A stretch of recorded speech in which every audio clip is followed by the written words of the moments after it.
getting to a place of being unthankful. Didn't realize it, but I have. I've been there. We've all been there. We've all done it. Today's just a reminder to know that we don't take for granted the things that God has given us and blessed us with. We don't take for granted. You know, it doesn't mean as much to you as it does to us, but Debbie yesterday was holding Beckett, just tickling his leg, and he was laughing. And I love that laugh. And the Spirit spoke to me, because there was a good possibility that that little guy would be someplace right now that he wouldn't be laughing. Some of y'all don't know the story, but his mama was a drug addict. She'd give him up at birth. And our son and our daughter-in-law had the opportunity to get him straight from the hospital. And they brought him home. And he's being blessed now. And I want God to know how thankful I am, because he brings so much joy. That little guy, he brings so much joy. And God has blessed us. And not just him, all of our grandkids. We were able to go up last night to Mercy's first birthday party. She's already a year old, but she owns the world. She was walking around all independent. And God has just blessed us so good. Deb, I thank God for our grandchildren. I thank God for our children. I'm so thankful today that God has blessed me.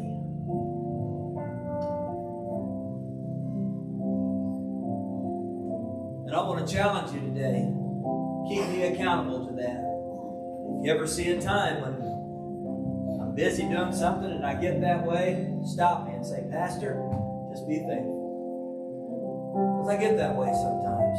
We do in our flesh. We all do. You want to know what I'm most thankful for this morning?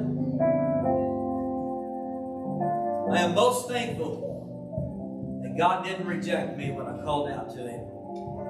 I asked Jesus to forgive me of my sins and to come into my heart. He didn't reject me.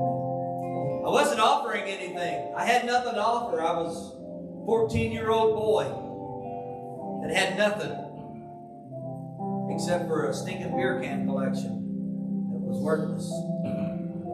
I had nothing except for me. I am thankful for salvation today, because God took this life, was headed the wrong way, and he turned me around. Not that I'm all that and everything now, but he turned me around to make me what I am. If I'd have stayed where I was, I have no doubt that I would be 6 feet in the ground at Lane Cemetery in Park Hills, Missouri,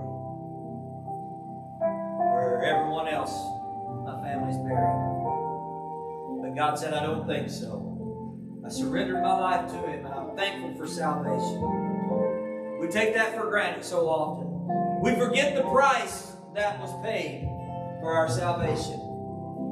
The price that was paid was Jesus literally got up off the throne, because he was sitting at the right-hand side of God as part of God. He was sitting on his throne in heaven.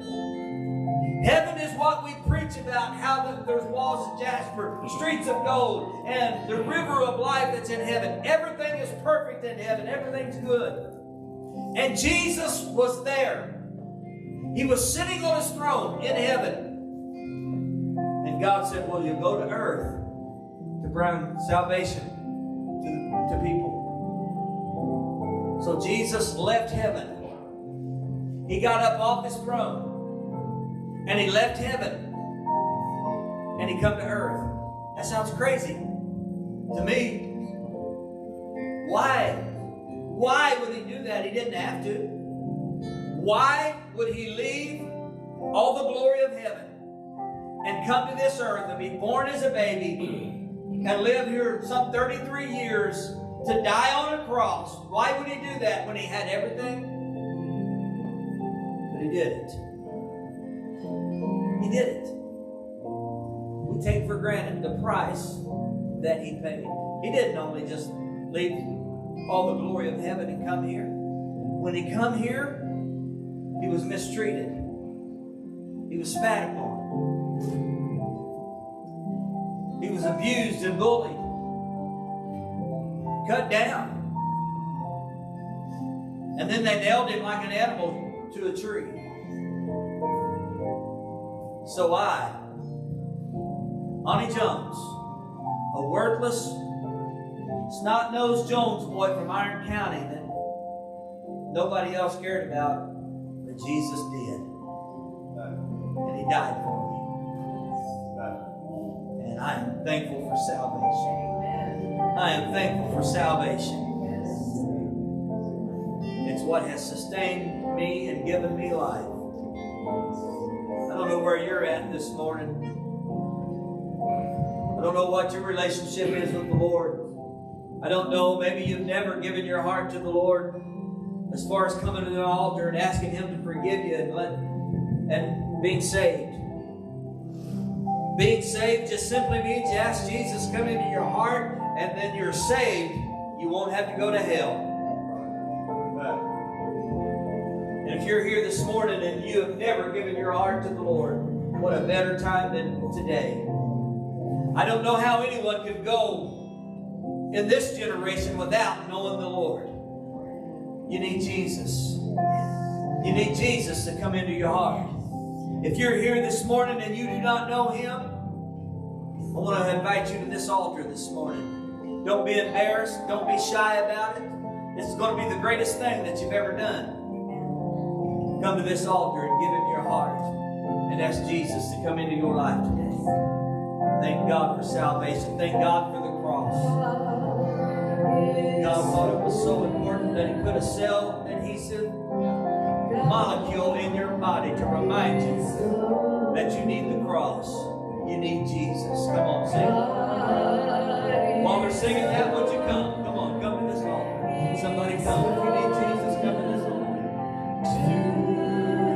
Would you sing it? Stand with us today and sing this as a prayer to God if He's been good to you. And if you're here and you need prayer, come on to this